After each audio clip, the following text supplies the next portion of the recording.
2, go. Welcome to Code Corner with Katie. IBC, let's kick it. Life, safety.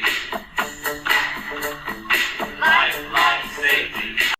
Let's see what's on Thinking Man's mind today. Where can I use a manual sliding door? Ooh, I like this one. Let's take a look. I will be basing my answer using references from IBC 2015. Other editions are similar. Always make sure to consult your state and local codes as well. The IBC requires egress doors to be of the side hinged or pivoted swinging type doors. They can swing in for low occupant load spaces like conference rooms or safe room, office, individual offices, and things like that.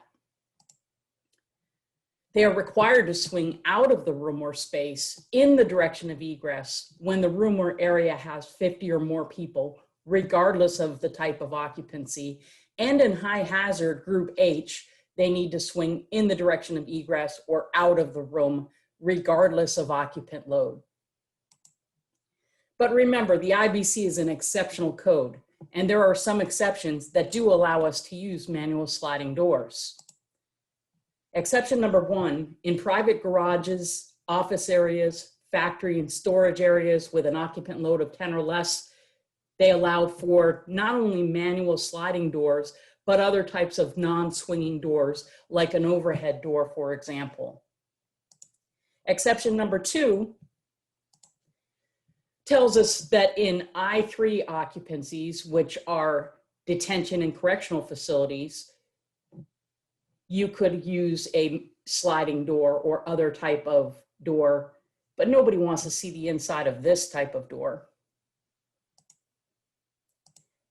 Exception number 3, in critical or intensive care patient rooms within suites of healthcare facilities, these type of manual sliding doors are usually equipped with a breakout panel so staff can evacuate the patient while they're in their bed, and the doors can include smoke seal as required.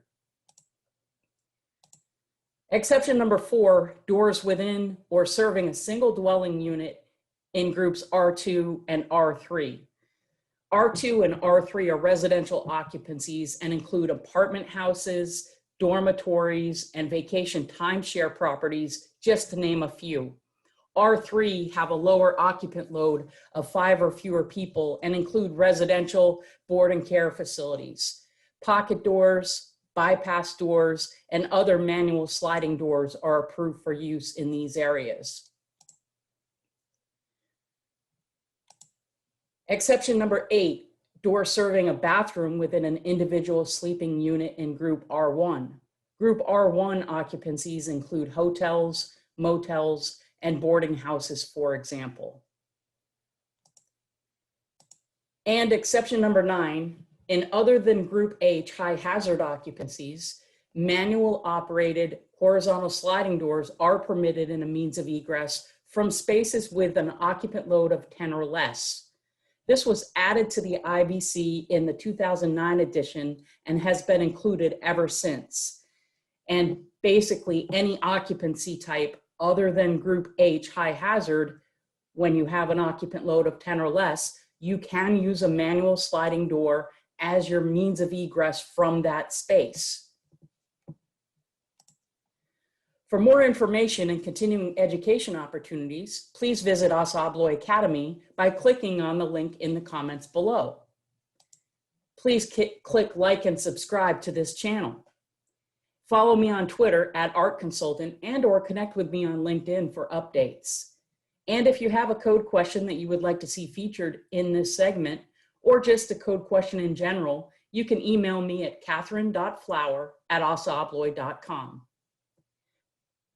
Thanks for joining me in the Code Corner today. My name is Katie Flower, and my goal is to help you achieve safe security in the built environment.